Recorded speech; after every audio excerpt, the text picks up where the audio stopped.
ఈరోజు V3 news ఆధ్వర్యంలో మన కృష్ణంపల్లి రిజర్వాయర్ని పర్యవేక్షించడానికి ఇక్కడికి రావడం జరిగింది. అందులో భాగంగా గత తెలంగాణ రాష్ట్రం ఏర్పడిన తర్వాత కేసీఆర్ గారి ఆధ్వర్యంలో కృష్ణంపల్లి రిజర్వాయర్ని 5.6 TMCలు దీన్ని రిజర్వాయర్ని మంజూరు చేయడం జరిగింది. అందులో భాగంగా ఈ కట్ట ఇప్పటికి సుమారుగా 7 సంవత్సరాలు అవుతుంది. ఇప్పటి కూడా ఇందు అంతా కేసీఆర్ గారు కొంచెం ఇందు అంతా ఈ కట్టను చేయడం జరిగింది. ఇప్పుడు ఈ ప్రభుత్వం వచ్చి గత 13 నెలలు అవుతుంది, కానీ ఇంతవరకు ఎటువంటి ఒక తట్టెడు మన్ను కూడా పోసినట్టు కూడా కనపడతలేదు. ఇప్పుడు ప్రాజెక్టులే ఇన్ని సంవత్సరాలు కడితే మరి రైతుల పరిస్థితి ఏ విధంగా ఉంటుంది? పంటలు ఎప్పుడు పండించుకుంటారు? ఇప్పుడు రైతుల పరిస్థితి చూస్తే అధ్వానంగా ఉంది. మేము ఇప్పుడు ఊర్లలో తిరగడం కూడా జరుగుతుంది. కొంతమంది రైతులను అడిగితే ఇంతవరకు రైతు భరోసా అని చెప్పింది, కానీ రేవంత్ రెడ్డి రైతు భరోసా కూడా వేయలేదని అంటున్నారు.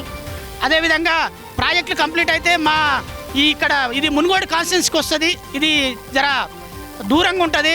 కాబట్టి ఈ ప్రాజెక్టుని తొందరగా కంప్లీట్ చేస్తే ఇటు ఇక్కడ ఉన్నటువంటి రైతులు సంతోషంతో పంటలు పండించుకొని మంచి ఆదాయం వనరులు కూడా సమకూర్చడం చేయడం జరుగుతుంది.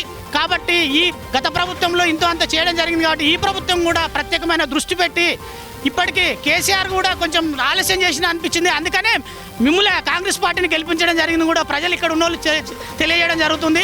అది దృష్టిలో పెట్టుకొని ఏ ప్రభుత్వాలైనా కానీ ప్రాజెక్టులు కడితేనే పంటలు సస్యశ్యామలమై ఒకప్పుడు వ్యవసాయం మీద డిపెండ్ అవ్వడం జరిగింది.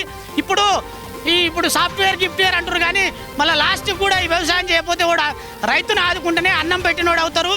కాబట్టి రైతును దేశాన్ని కాపాడినోడు దేశాన్ని కాపాడేటోళ్ళు సైనికులు ఏ విధంగా ఉంటారో రైతులు కూడా అదే విధంగా అన్నం పెట్టే రైతులను మనం తప్పనిసరిగా కాపాడాలి. కాపాడినట్టయితేనే వాళ్ళు మనం బతకాలంటే, మనం మనుగడ చెందాలంటే రైతులను ఆదుకోవాల్సిన ఆవశ్యకత ఎంతైనా అవసరం ఉంది. కాబట్టి తెలంగాణ ప్రభుత్వం రేవంత్ రెడ్డి గారు ప్రత్యేకమైన దృష్టి పెట్టి ఈ కృష్ణంపల్లి రిజర్వాయర్ను పూర్తి చేయగలని నేను కోరుతున్నాను.